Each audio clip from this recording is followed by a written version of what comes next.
right now. You might be sitting somewhere, on your phone, on a bus, in your room, but mentally, you are probably somewhere else entirely, inside a conversation that is not happening, inside a situation that doesn't exist, inside a version of life that is not real. And the strange part is, it doesn't feel fake while it's happening. It feels real, emotionally real. You feel the anger, you feel the excitement, you feel the satisfaction from something that never actually happened. And if you've ever caught yourself doing this, you're not alone. But there's something deeper going on here than just daydreaming. Think about it. You're in the shower, water running, and suddenly your mind pulls you into a conversation, maybe with someone who upset you. And now, in your head, you are finally saying everything you should have said.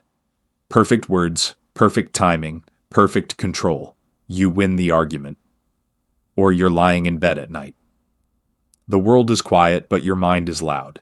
You start replaying something that happened earlier, a small mistake, a weird moment, a conversation that didn't go well, and now you are fixing it. In your head, rewriting it, replaying it, correcting every detail, or sometimes, you are not even replaying the past. You are building the future. A future where everything works out, where people finally understand you, where you succeed, where you are respected, where you feel enough. And slowly, without noticing, you start spending more time in these internal worlds than in the real one. At first, it feels harmless, just imagination, just thinking, just overthinking a little. But over time, something changes. These thoughts stop feeling like thoughts. They start feeling like experiences, like you are living them. And that's where it becomes interesting, because your brain doesn't always clearly separate imagination from reality. Emotionally, it reacts the same way. Your brain is not designed to just experience reality.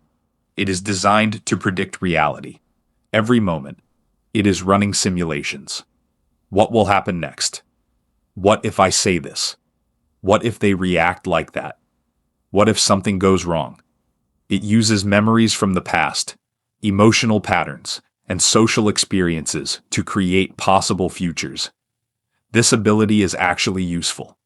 It helps you plan conversations, avoid danger, and prepare for challenges.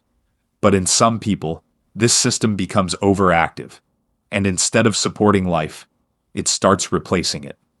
Here's where things shift. When you imagine something good happening, your brain responds emotionally, even if it's not real. Because the reward system in your brain doesn't fully care if something is real or imagined. It reacts to the feeling. So when you imagine winning, being successful, being respected, being understood, your brain gives you a small reward signal, dopamine. And that creates a problem, because now your brain learns. Thinking about success feels good, without doing anything. So instead of pushing you forward, your mind starts pulling you inward, into imagination. Because imagination is easier, it's faster, and it gives instant emotional reward. Not all mental scenarios are the same. There are two major patterns. First, rumination. This is when your mind replays arguments, mistakes, embarrassing moments. You are trying to fix the past, even though it cannot be changed. Second, daydreaming. This is when your mind builds perfect scenarios, imagines success, imagines ideal versions of life. You are trying to experience a future without living it. Different direction, same purpose. Both are trying to escape emotional discomfort. And this is where the mind becomes tricky, because these internal worlds give control. In real life, people misunderstand you. Things go wrong. Outcomes are uncertain. Effort doesn't guarantee success, but in your imagination, you control everything, every response, every outcome, every reaction, and that feels safe. Because uncertainty is stressful, so your brain chooses the place where uncertainty doesn't exist, even if that place is not real. The more you live in these internal worlds, the more real life starts to feel heavy. Not because life changed, but because your expectations did. Real life becomes slower, less predictable, less rewarding, compared to the fast emotional feedback of imagination. So slowly, thinking becomes easier than doing, planning becomes easier than action, and imagining becomes easier than living. And then the cycle locks in. You realize you've been lost in your head. You feel guilty. You feel behind. You feel like you wasted time, so you try to stop. But that discomfort, that emotional weight, pushes you back into the only place that feels safe.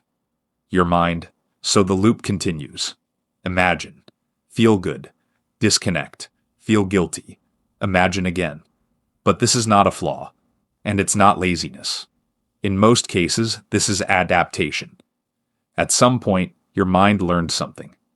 Reality is not giving me what I need, so it built a replacement, a mental environment where you feel understood, safe, and in control. And that helped you cope. But now, it might be costing you growth. You don't need to stop thinking. That's impossible. Instead, you interrupt the pattern. When you catch yourself inside a scenario, don't fight it. Just notice it. Then gently shift back. Ask yourself, what is happening right now in reality? Look around. Name what you see. Feel your body. Then take one small real action, anything physical. Because real change does not happen in imagination. It happens in action. Your mind is powerful. It can build entire worlds, entire conversations, entire versions of you. But those versions are not your life. They are simulations. And the danger is not that you imagine. The danger is that you start believing that imagination is enough. Your real life is not happening in your head. It is happening right now, outside of it. And the moment you step out of your mind is the moment your real life begins.